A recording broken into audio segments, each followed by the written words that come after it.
What's up, baby bards? I'm Ann Richmond, aka Hearthsinger, the head bard in charge round these parts, and these parts this week are PAX Unplugged. Come on, let's go check it out.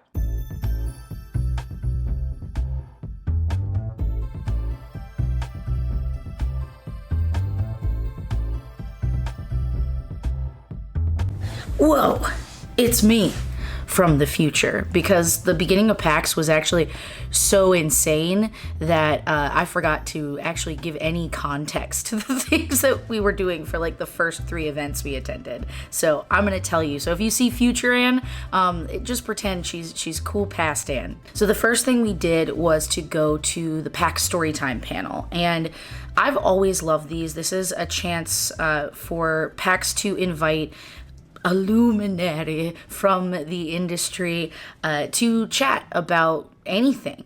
We have 20 topics here for you, and in keeping in the sort of D&D tradition, the lower number topics will be bad for whoever they come up. The higher topics will be somewhat easier for us to get to. So here is a look at the 20 topics that we have selected for you today, just so you can get a brief sample of some of the selections. I am particularly excited for the confluence of historical factors that led to World War I. Secrets I have kept from my dad should be an interesting one next time we record the Adventure Zone with our dad. They decided that the format was going to be determined by rolls on a 20-sided die. So they came up with 20 possible topics to touch on. They rotated who was leading the discussion on those topics, and then they had 3 minutes for each one. There's a lot going on, and I think we can all agree that everybody was a little tense and a little bit like, what's going on over there? What's going on over there? When are we going to get automobiles and lights and electric lights? And so everybody was looking over their shoulders. Yeah. And then there was a guy. Yeah. And you know his, and you do know his name. Franz Ferdinand. Yeah. Yeah. President of band. Now, Franz Ferdinand was who? He was the Archduke Of Belgium? Friends. No? Griffin has that look on his face like he knows. Yeah, sure, Belgium. Archduke of Belgium. Yeah. And what happened to him? Well, there was, somebody was like, oh, I don't like you, Yeah. Archduke. Yeah. I like my dukes flat. I like a flat duke. Thank you very much. And because they didn't like, he was Yeah, he was curved. Yeah, sure. And so they got in a fight. Who did? The guy who didn't like the Archduke. Who was? Just a guy. I'm basing so much of this off of watching the Kingsman prequel once. Yeah. If I remember correctly, it had something to do with Rasputin. Okay. So right after the story time, it launches into one of my favorite PAX traditions, the Q&A with Jerry and now Chris Straub, who draws a lot of other webcomics, but is definitely a firm part of the Penny Arcade firmament. Welcome to PAX Unplugged. They take pre-screened questions selected by Laura from work, you know if you know, who has sort of changed the Q&A format into a strange performance art milieu. So I named this panel the Holiday Special-tacular, and I thought I'd really lean into the bit by getting sponsors, guest acts, and maybe some fake snow to fall as we all sing a really slow carol around a Christmas tree. I ended up running out of time. But I did manage to get us some sponsors, only I didn't have Eric write the contract, so now you have to read ad copy when you hear this sound. And stop reading when you hear it again, at least 2 times per FCC regulations. I'm sorry, but we're getting paid, I think. Probably not actually. And then they answered a bunch of questions from the audience. I always just love Jerry and Chris chatting with each other, and they managed to be supernatural about it. By now, it's long established. The ritual is thus. It's 3, 2, 1, and then crack in the wicked silence that follows the 1. All right? Are we ready? Get the knuckles prepared, warm them up, whatever's required, cool them down. Whatever's gonna give us the most disgusting, wet, bony sound. Does anybody have a bone condition? Yeah, exactly. Put him on mic. And you brought your bones with you, I hope. All right, perfect. All right, 3, 2, 1. Like a baguette. It's like macaroni in a pot. No, it's the devil's baguette. I didn't actually know about this before, but believe it or not, this is not an unhallowed skull. This is actually Christmassy. I can get behind that. You know what I mean? Because it's a reindeer skull. Well, yeah, it's called Mary Lloyd. Oh yes. And that's a real thing. Yeah, exactly. Look, an actual thing. I'm not making a joke about skulls. I know that I have a penchant, but what I'm saying is that apparently this skull beast goes from house to house, and you have to give it drinks. Yeah, you have to get it drunk. Yeah. And his crew. Yeah. Or they'll hit your kids or something like that, right? I don't They'll know. knock your stuff over and just. It's rude as hell. Like this apparition has got one thing in mind. So again, I have to ask: is that a celebration, like a holiday thing, or is that an actual apparition and they just rolled with it? Well, it just wants to they're drink. like, nobody would do this on purpose. No, it has to be a ghost. So we walked the show floor for about an hour. We stopped by the miniatures painting contest to see what people were submitting, which is always really inspiring to me as somebody who enjoys the hobby. And then we went back upstairs because Travis McElroy and Griffin McElroy were doing a separate Q&A from the story time. So this was a chance where they, like the PA Q&A, screened questions, and then in this case they had a moderator who was Ginny D, who I love their content online, and I religiously watch her videos pretty much whenever they come out. Griffin and Travis, what was the hardest part about deciding to leave your regular jobs to focus on your podcasts and expanding your reach to books and other things? I would argue that my decision to leave my regular job was harder than Travis's, because my regular job was working at Polygon and making videos about video games every once in a while, which is about as cushy a gig as it gets. I guess the Shakespeare Company was the job that you left behind, which is a real job. Not only did we make the decision to go full time with podcasting, but as part and parcel with that was my wife and I moved to Los Angeles. And it turns out we did not have enough money to do that at the time. So I quit that job to do podcasting full time in LA and also do other things like work in haunted houses for a Halloween season and whatever I could do. And it was mostly just going from the incredibly stable world of regional theater to the instability of life. I've decided to make this podcasting thing my job, and I hope that goes well. Yeah, it was awesome to see her in the moderator seat for the panel. She did a great job. I happen to know as future Anne, because I got to chat to her about it last night, that she, got asked to do it and was excited for a new opportunity, but had never done something like that, and you never would have known. She was so gracious and so fun and kept them moving, and that was one of those panels that was so full of laughs and goofs. The time just moves so quickly. Like an hour felt like 10 minutes, and I was so sad when it was over. All right, Daniel G. from Arizona asks, what's the most Clint-like behavior you witness in each of your brothers? Oh. I thought you were going to say, what's the most Clint-like behavior you see in Clint? Oh my God, this is a Because I know what I do in myself. Yeah, maybe start there. Because I know in myself, my dad does this thing, God love him. Whenever we would go on vacations or we'd do anything, the vacation would end and he'd be like, did you have a good time? Was that In the fun?" driveway, we would pull up to the house, and he would look back at all of us like, did you guys have a good time on that vacation? Like, as if he needed some sort of full-throated great job, Mac. I've actually written down a synopsis of how amazing it was. I've prepared a brief speech, Mac. Myrtle Beach, a lovely place. A life well lived.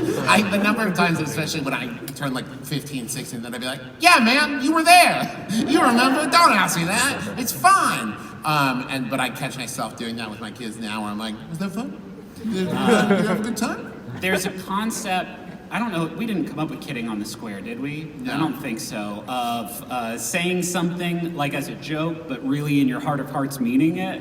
And I feel like Dad taught us that behavior, and sometimes it pops up in a way that we usually are able to call each other out on it, where it's like, oh, you really hurt my feelings on that one. And then one of us has to be like, okay, hold on, wait, did you really mean what you just said? It's very important that I know if I have just stepped on your feelings or not. And usually we'll get a confirmation one way or another. I would also say sometimes I try to get my kids into things that they're way too young for. Yeah. And that is like my dad showing me like Babylon 5 when I'm 6 years old. I would say so definitely the one all three of us do is this thing that we always refer to as like being on the case. The best example of this is one time we were on vacation and Dad decided like for dinner we're driving back, we'll stop at this fast food place. It was or whatever. Steak and Shake. It was Steak and Shake. Yeah. And then we couldn't find it, but we were passing by all kinds of other places. But it was like, no, we've made the decision that we're having Steak and Shake for dinner. We will find the Steak and Shake. And it was just getting more and more like laser focused. I'm like, nobody talk till we find it. And it's not coming from a place of secret rage. It is coming from, I will find this Steak and Shake and be a hero to my family. I will take them to Steak and Shake and they will have the flattest burger. And they'll enjoy it all the more for the struggle. And I will look back at them in the parking lot and say, what did you think of Steak and Shake? Is he good? Do we have a good burger? Then we slingshotted back down onto the show floor, got to walk around, see people. I ended up buying dice from my friend Diana, who has been exploring making resin dice, and she was selling for her company Bard and Barbarian out of the Norse Foundry booth, and I got to pick up these beauties. I have to tell you, my insufferable goth pirate era is now beginning due to this purchase. And then now we're at the Dragonlance panel to learn more about the new book.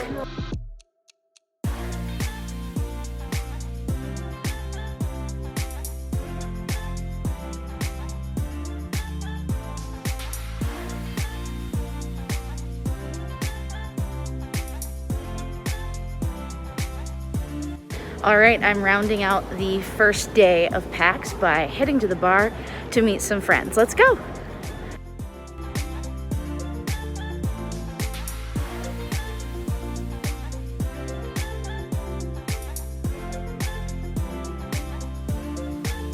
Right face up, that's a food. I'm playing a game. You're gonna spot. There you go. So I'm gonna figure out a place to put one of my cool fruit items that I can remember. I put down a death one last time. Yeah, it is. All right, Ann, play the game. Okay, bye. I'm playing a game.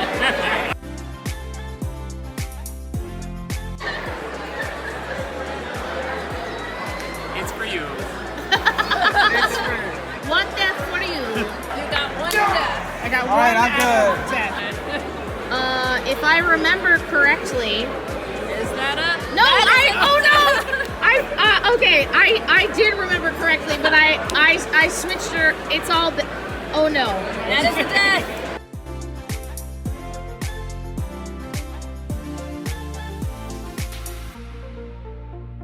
I did it! I won! I survived the winter. Rags to riches, baby!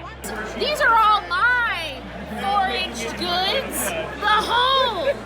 My great works. There in the camera thing? That's where you look. Oh, is that where cameras go? Yep. What up? It's me, your boy. No, so we're here. We're gonna catch all the ghosts. It's wrong content. Or is it the right content? Anyway, happy birthday, Anne. Thanks. It's day 2 of PAX, baby! Happy anniversary, Anne. Happy anniversary, Matt.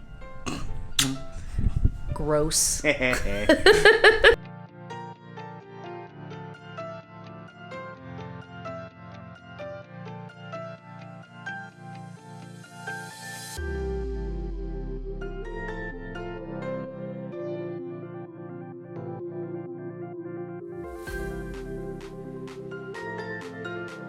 So I don't know John Harper, but Sean Nittner, who I've met a couple of times in the ancient past, is as nice as he is tall, which is to say, very. All All right, so we're getting Aegon, and I also want to pick up the Root RPG because I love the Root game, and we like small creatures. And then you also have a couple other things. Sure, yeah, I picked up the Quiet Year from Avery Alder. And then also Something is Wrong with the Chickens, a simple little like pamphlet quick game. All right, now that we have picked up all of our ill-gotten gains, we are heading to the main theater to see Dungeon Masterclass with Chris Straub and Jerry Holkins from Penny Arcade. Let's go! Well, it's me from the future again for a little day 2 action.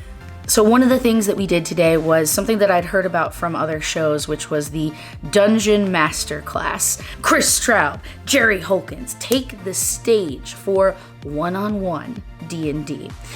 This is where one of them leads it, and it's basically just a chance, a new format for friendship, if you will. In this case, Chris led Jerry through a little puzzly adventure.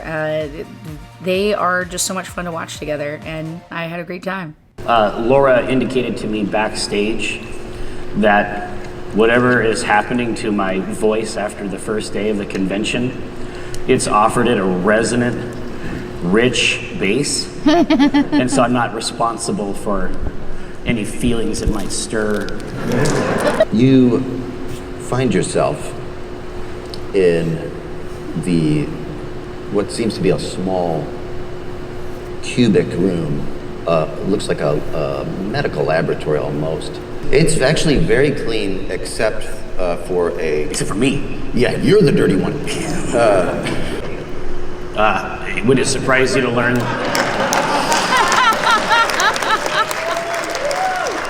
I have one trick. Yeah, here's the tool. It's a classic bar. Oh, man. Oh, and here's our spindle. Okay. And we got some... Oh, God, you have the whole room. Yeah, that's the whole room. And then, because I need to be able to visual, I want to see it. Yeah. Very visual. Enjoy the show, and we'll see you next time. I wonder if you out there would enjoy playing one-on-one D&D with somebody, and if that would make a cool video. What do you think? Do you want to hear about it? Let me know in the comments.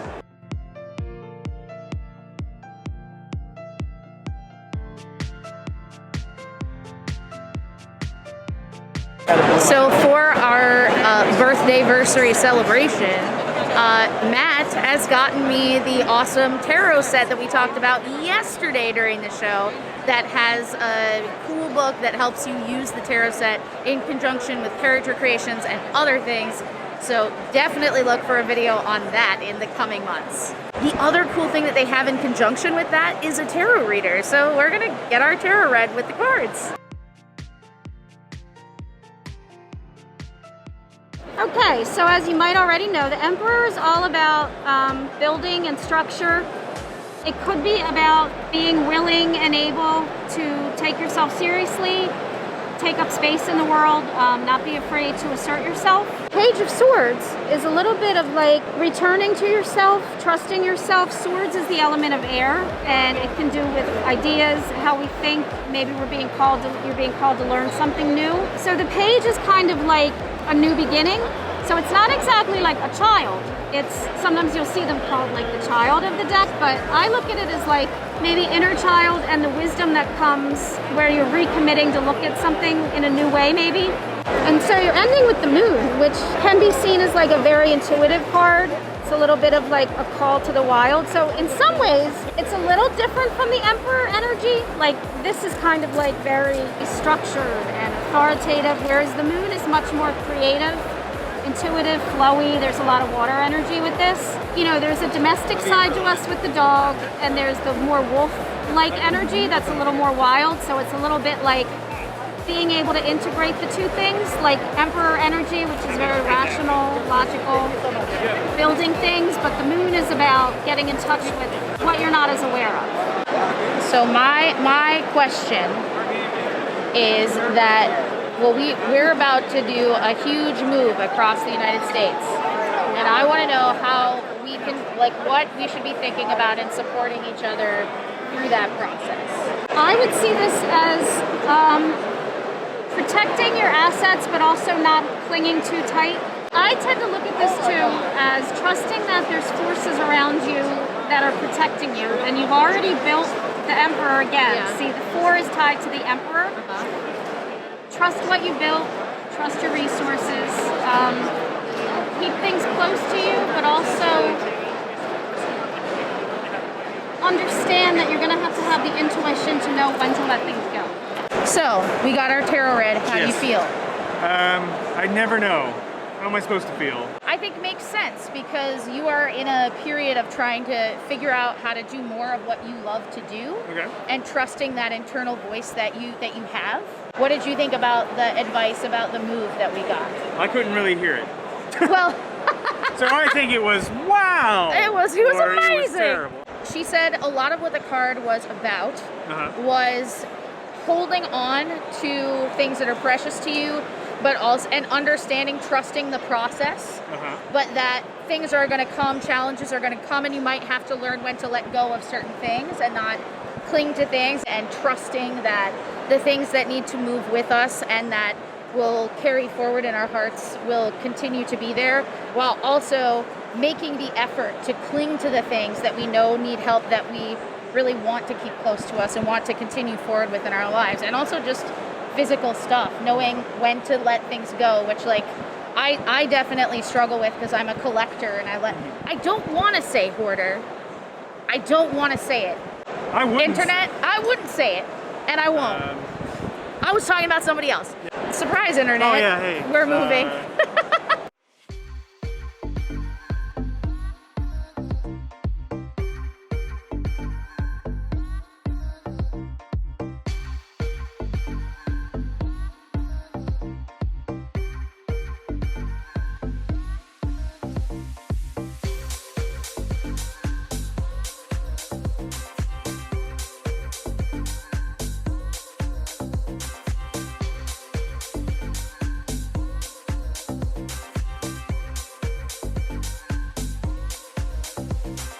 Alright, so after a full day of vlogging and show floor, Matt and I have finally made it to the first look area to try a new game. We are playing Dracula Valpurgis Night. I don't know if that's how you pronounce it, so I'm sorry to any vampires out there in the audience.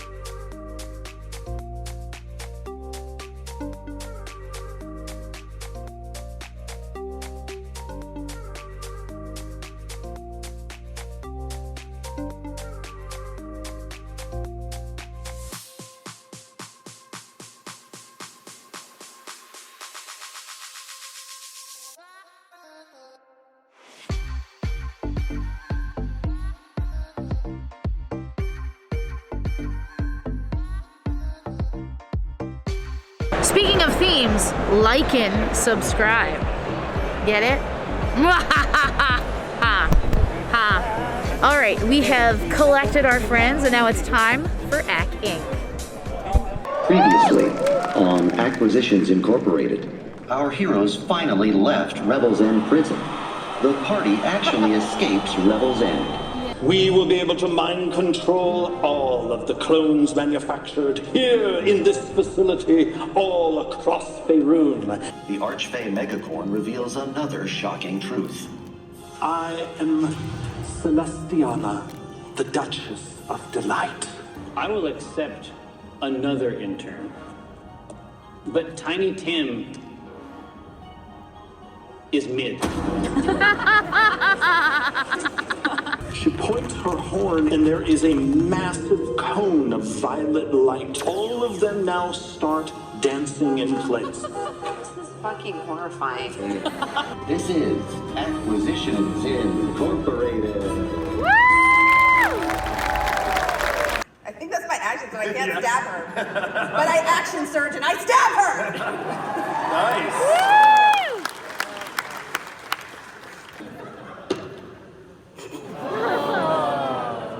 I am going to give you advantage on this roll For the materialization. because of family fury. Family! I burst in with a car. The power of family. That's better. A dirty 20? That hits. Nice. You notice that the blood that comes out is blue. Well, guys, it's day 3 at PAX Unplugged, and we did not follow up with our thoughts on last night's Acquisitions Incorporated show, but they announced that this was the final episode of the first 14-year Acquisitions Incorporated, I guess, live game campaign. Anyway, all of that is done. It's all dead. They salted the earth. Anyway, No. that one overarching campaign is done. My guess is as we ease our way into 5.5 or 6E. As we D&D 1. Yeah, 1 D&D. Taking it back to the first number. Yeah, going all the way back. Spoilers here. You can skip to this number on the screen if you don't want to hear about it. Now talk about it. Certainty Dran ended up going back in time 14 years ago to when it all began. To undo the beautiful mess that they've worked very hard to create. So, very short recap of the last episode. Omendran became a cleric of Asmodeus, and Certainty said no, and hugged a bear and time travel. So now, wild speculation begins about whether or not, but I think the general vibe is that our new Ink will be centered around her and correcting the mistakes of what the were past. made. And honestly, if you follow the series at all, you know that a lot of mistakes have been made. That's kind of like their whole cool thing. Much like many D&D parties. But I feel like we could see a lot of different things. We could see the game centered around Jasmine as a player, where she sort of takes the Omen seat and they build around it, and Jerry's watch can kind of be a little bit more flexible and come and go from the table like anyone else. Or we could see Jasmine sometimes in the DM seat, as Certainty giving quests to new people, and Certainty as a character didn't show up in AI until like really very close to the end. Yeah, close to the end of C-Team as an NPC. So we have an opportunity for them to pull in tons of players we've never seen, or players we have seen playing new characters back 14 years ago, because we don't know what she's been up to. So I think we'll get a lot of cool new stuff out of it. I'm really excited to see their table, how much their table has evolved from the start of the live shows until last night. I'm like actually kind of emotional about it. So skip the emotions. Yeah, still processing. We'll grieve. All endings like have to come. So this chapter, I think they closed it at a good time, you know, and then we'll see what's next. We know there's more, so that makes it easier to kind of process, because we know there's going to be new cool stuff to enjoy. But for us, you know, Ink was how we met. It's like a significant part of our love story. It's a big part of like how I got into running games, because it was like how I learned like very generic table culture of like how one acted at a table, like that it was okay to crack the occasional goof. We need laughs to live, folks. We got it. Laughter is like applause for Tinkerbell. It's keeps us going. We need your laughs. If you could call the 1-800 number that Helena's provided below. Or just a laugh emoji in the comments at any time. But not at us, with us, please. Anyway, new Ink stuff coming in 2023 in the form of a Kickstarter to kickstart a new series. For people who will remember things, Penny Arcade, the series was a short-lived 13 episode thing back in the day. You can still find it all on YouTube, but like it was pre-recorded, nice budget, nice production value of stuff. And so I think the general gist is it will be in that vein. Yeah. Well, I think we'll have that, and then we'll also have live shows as well. Yeah. But I think they'll kind of kickstart the new series and maybe bring in the whatever D&D 1 evolves into it. 1 D&D. I make YouTube videos about the TTRPGs. I know all the right words and nouns. In the order they go in. Yep. So yeah, let's hit the show floor for day 3 and get out there and make good choices, everybody.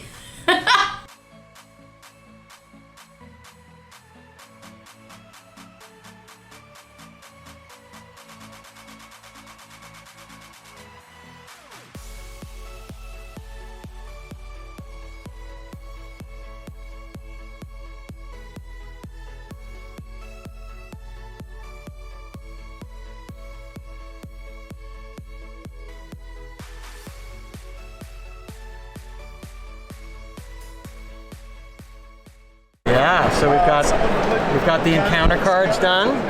Oh my gosh, I love those. So, Yeah, the art. The art for Everon's my favorite. Got some of the player maps. Look away, try not to spoil yourself for when we're playing this in like 3 years. But they're very good. We have some of the maps. So a lot of them there's a DM's version and a player's version, which is really handy. That is my favorite thing. Yeah. Yeah. This is coming up our Dragonlance. Some of the battle maps. Ship in about a month. This is one of the most map, other than Strahd, I think this is one of the most map-heavy ones we've ever done. There's like just a lot of places that you go. What's up, everybody? I just finished an awesome interview with my new friends from 2000 Tales. Yeah. And I want to give them a chance to tell you a little bit more about what they do. Hey, yeah, so we're 2000 Tales Media. Right now we have 2 podcasts. We're actually about to have a 3rd, and then later next year a 4th. Amazing. Because, like, we do way too much stuff. Our main podcast is just called 2000 Tales, and that's where we're doing Weird Web, which is like this weird reincarnation of King Arthur's Knights of the Round Table. Oh, meets. fun. What systems are you playing? So that one is using Monster of the Week. Okay. And then on Tuesday, we just finished up D&D, and now we're doing Masks. Oh, fun. And it's the Big Gay Dice game. So with Masks, everybody's starting to call it the Big Gay Tights game. But that's our big superhero soap opera. What are you guys trying to put together with your interviews here? What are you looking to create? So what we're doing here is already, like, not everybody gets to go to PAX or go to cons, and post-pandemic and everything, even less people get to go. It's true. So we're putting together stuff so we can have videos where people get to hear about all this stuff, get to see all this stuff. Like tomorrow we're going to be shooting with a bunch of booths out on the exhibit hall. Nice. So people who aren't here get a little taste. Still get little tastes of it, and also get to find out about all this stuff. Yeah. Because finding new games and finding what projects people are in and stuff, the TTRPG industry is so huge now. And the commitment on each individual thing is like you're at least watching for an hour, which is a lot. Let me know where the folks can find you. So honestly, check out 2000 Tales. You got 2000 Tales role playing on YouTube. We are technically still on Twitch, but we just multicast to Twitch at this point. Yeah. And the big thing is we're also on TikTok. We're Nice. pushing TTRPG content there because I think it needs to be there too. It needs to be everywhere. So one cool stat I can give you about PAX Unplugged this year is that they finally have outdone their numbers from pre-pandemic 2019. So I think that's a really good sign. And with that, they've also maintained their restrictions on needing masks to be anywhere in the building. They've kept things safe and maintained their focus on crowd control. It never feels too pressing, or at least it hasn't for me so far. So it's awesome to see those numbers climb back up, but not feel oppressed by them. It's a cooperative campaign game for 1 to 4 players. Everything is completely quest-based. So the quests are about 45, 60 minutes each, and there's 21 quests in the game. The idea is basically take it out, 5 minutes to set up, an hour to play, 5 minutes to put away. So it's get it to the table and go. And the whole thing is completely replayable. In the game, you're going to be going through cards and basically making choices that'll affect everything from loot you can find, NPCs you can meet, how battles are set up, things like that. And then the big draw of combat is that everyone is focused all the time. There's no traditional initiative system. It's all chit-based. So if I pull out a number, the enemy is going to do that corresponding action. If I pull out a face, it's that character's turn. And then on your turn, you have action cards that you can play. And then on other people's turn, there's boost cards you can play to help other characters by matching the color of the action. So there's never a time when you're like, oh, there's 5 minutes till my next turn, I'm going to get on my phone and chill for a second. The idea is 1 hour of full engagement for everybody, and then you get to clean it up and move on with your life. So I just stopped to chat with my friend Risa at the Incredible Dream booth to talk about Pinfire Chronicles. It is a really cool opportunity for an adventure campaign style board game, which obviously, like, that's my jam. Any game, even if it doesn't have a role play element, I will make one. That's just who I be. I'm curious if you have games in that vein that you want to share in the comments, because after the move, we're probably going to stock up. So, like, really fun to see my friends succeeding. Some folks like Risa, I worked with at the New York Renaissance Fair. Other folks I've met being in the industry for a while, and just seeing everybody take flight and love what they're doing and make what they love has been really fulfilling and inspiring in those times where I'm feeling uninspired or burnt out. And so, yeah, it's great to see the evolution of Incredible Dream with Risa running their socials and their community, and I am excited to see what they do next. We just arrived at the booth to try the Dragonlance Warriors of Krynn game, and we're finally here at a time where it looks like a table is wrapping up, so we might get to play. Dragonlance Warriors of Krynn is a mass battle simulator board game. But the interesting thing about it is that it works kind of within the actual Dragonlance campaign book. So there are parts in that book that are like, hey, if you're interested in like what this mass combat might be, run this scenario out of the board game, and so it kind of interacts. And so you can kind of like pick up your own characters. The DM can also join in as a character, or they can also continue, DMing. Wow, it's happening. Maybe.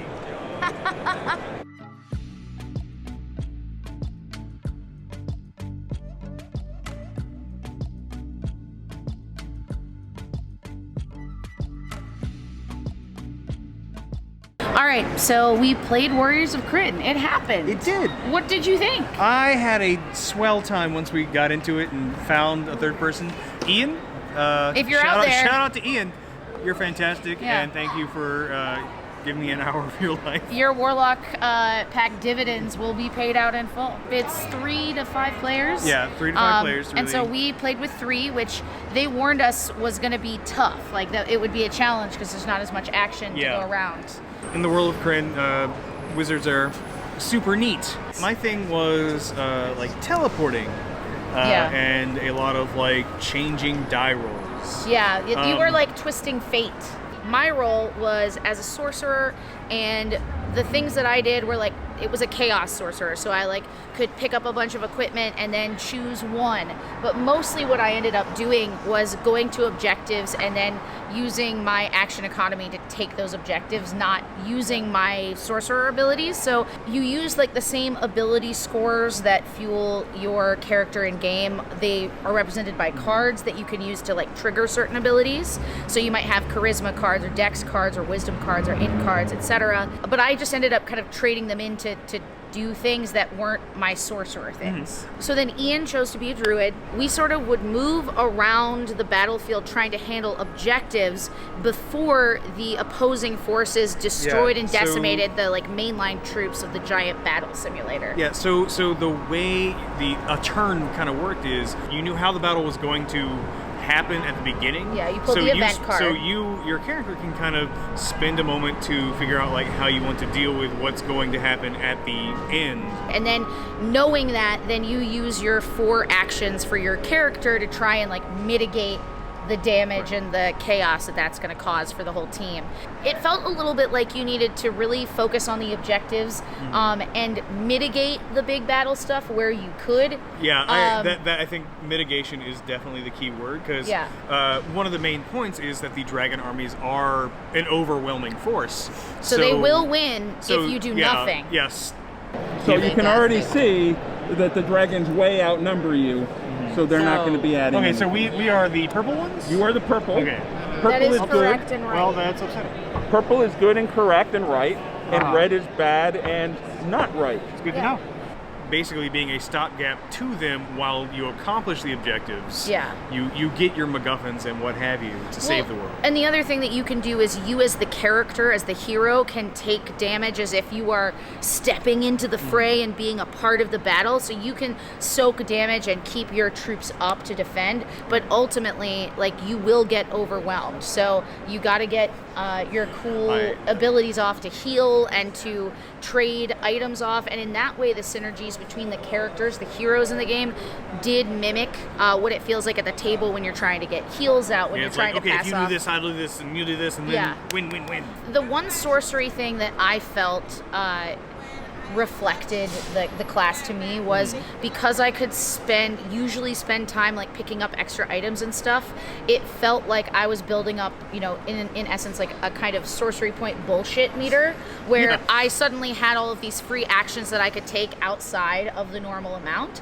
And so that felt pretty authentic. I think if I played it again, maybe that wouldn't happen, but it did happen this time. As a DM, you're gonna want to pull this outside of the campaign and either play it with other people or play the tutorial level, which is what we demoed today, because that took us like an hour to 90 minutes to play, and it's going to take some time for people to get comfortable. Yeah, it is definitely one of those things where as we got used to it though, we were flying. We were flying at the end. And like that's when it felt the most fun, where people would be like, oh, I got this card, you got this. Oh God, there's more We fire. did it. Or we figured out the action economy puzzle. It's Survivor. It's math. We did end up winning, which like felt really satisfying. There's a heavy learning curve that was mitigated for us by our awesome demo. Lowell, if you're out there, Lowell, thank you so much. Baldman Games? From Baldman Games, yeah. From Baldman Games. At least demoing for Baldman Games. Demoing for Baldman Games. And he was great. He was so fun. He wanted to make sure that we had a good time, and that really said to me like, hey, when I'm a DM, let me treat this like an opportunity to like create cool, fun, big story moments on a wider stage than a typical encounter. It is definitely one of those things where you don't want to be the DM and learning the game with everyone. You know, hit your rule books before they do, so that you can kind of like help guide and run the tutorial. As with any game. Run the tutorial mode outside of the game. Let everyone get comfortable so that when it's part of the story, it is easier. Some of those advanced scenarios look buck wild. Yeah, and I would say that you're gonna want to leave that for its own session, especially at the start. Like the marketing makes it seem like, oh, you get to the big cool wide battle point and then you pull the thing off the shelf and set it up. Like I personally do not believe it's gonna happen like that. I think you're gonna want to plan to get to a milestone on the eve of battle, and then the next time you play, sorry, there's a dog. We'll insert a picture of our dog here since you couldn't see the puppy. Okay, perfect boy. But yeah, I think you're gonna want to think about how to create that sort of cadence to your game so you can end on the eve of battle, on the dawn of battle, and then on the next session hit them with Warriors of Krynn. Yeah, I mean, if you've got the space, just be like, and reveal. But, you know, it's... That's where that wormwood table comes in. If you want to see us build our wormwood table, check out the video in the doodly-doo or up there. Right here. Wherever the upper... Make it make sense. Fix it, Helena, fix it. But yeah, let's go to dinner. Okay.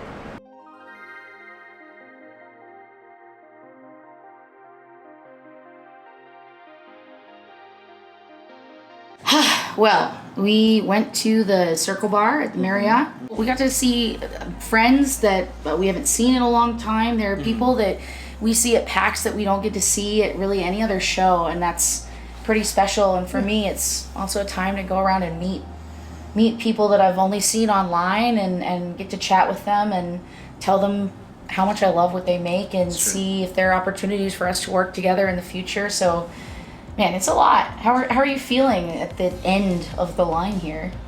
I need a nap, but we have to do a drive and continue to live, frankly. Unplugged has always been special to me, to us. Mm-hmm. It is refreshing in that way where it's time spent with family.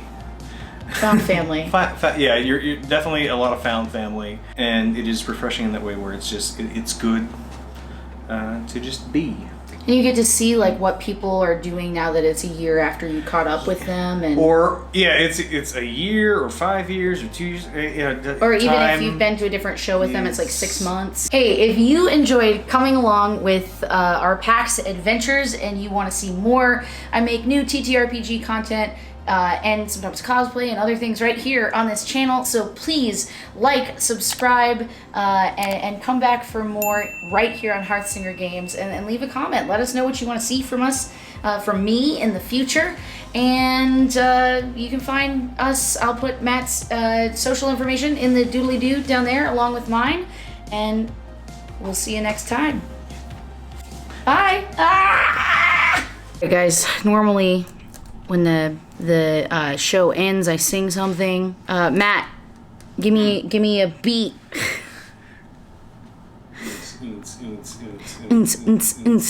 PAX is over. PAX is over. 4-leaf clover. 4-leaf clover.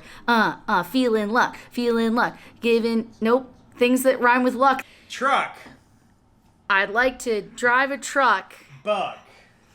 Thanks for coming to my tent. Past tense of sneak is snuck.